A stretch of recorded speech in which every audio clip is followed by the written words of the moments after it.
German luxury just isn't what it used to be, and I'm going to prove that in today's video with this Genesis G70. I'll include a link to the Genesis and Linden's website in the description down below. Also include a link to my car buying guide. Let's get into it.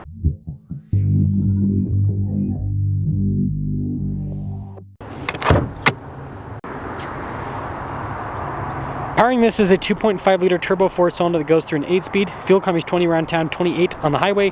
Power outputs are 300 horsepower and then 311 pound-feet of torque.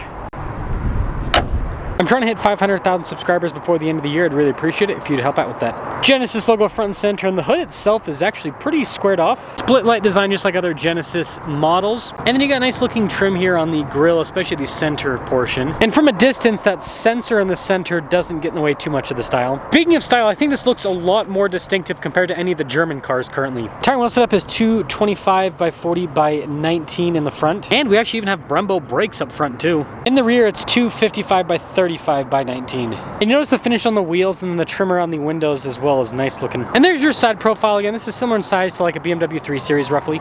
Taking a look at the key fob here, kind of a fancy finish on it. We have the remote start on the one side. We have our lock and unlock and opening for the trunk on the other side. Now when it comes to the trunk itself, it is definitely practical, but this particular segment of car is not massive with the trunk space. And this does pop all the way open, by the way, when you do the key function or if you press the button right there.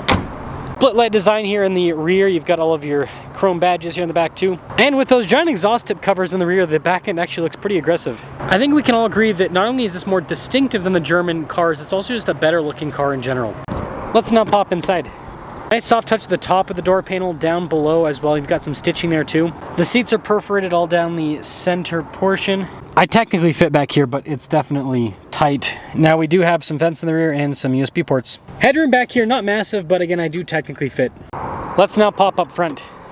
Blind spot monitoring with the mirrors, and then we've got more nice soft touch trim over the front door panel. We also have a really nice finish on the window and mirror controls and all of that. Taking a look at the driver's seat, perforated all down the center, and then it's power adjustable with lumbar support too.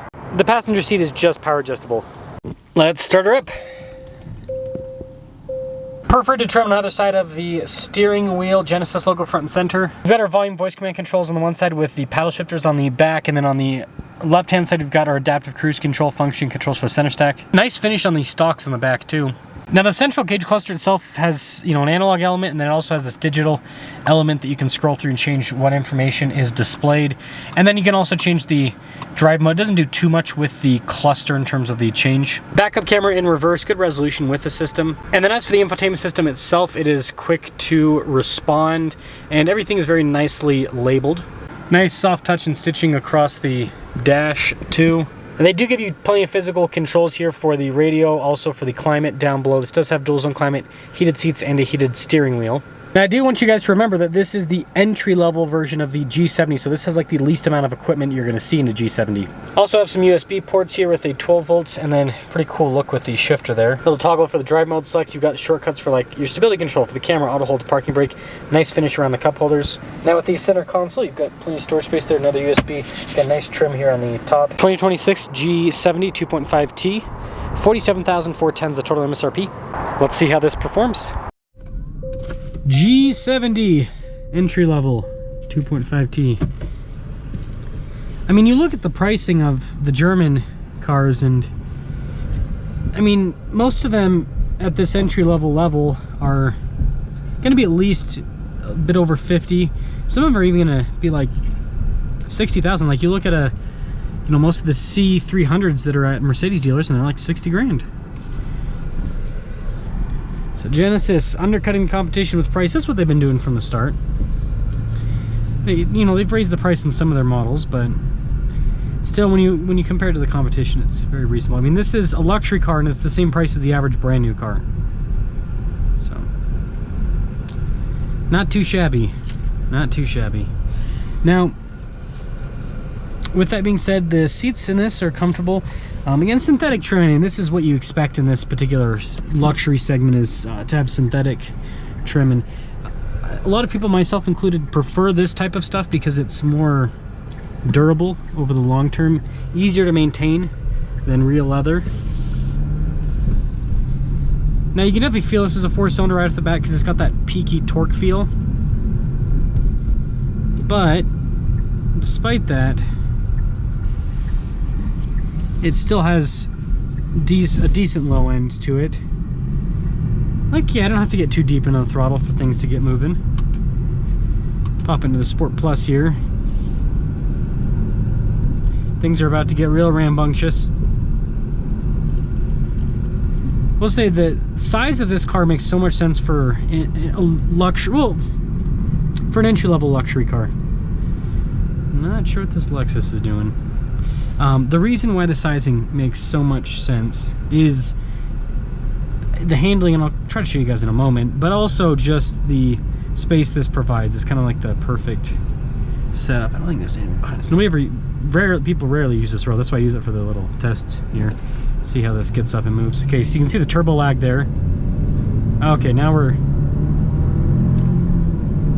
So it does have a bit of lag for a second. Expected, fully expected. Again, I'm not 2-footing it or anything like that. But after the initial bit of lag, it gets up and it moves.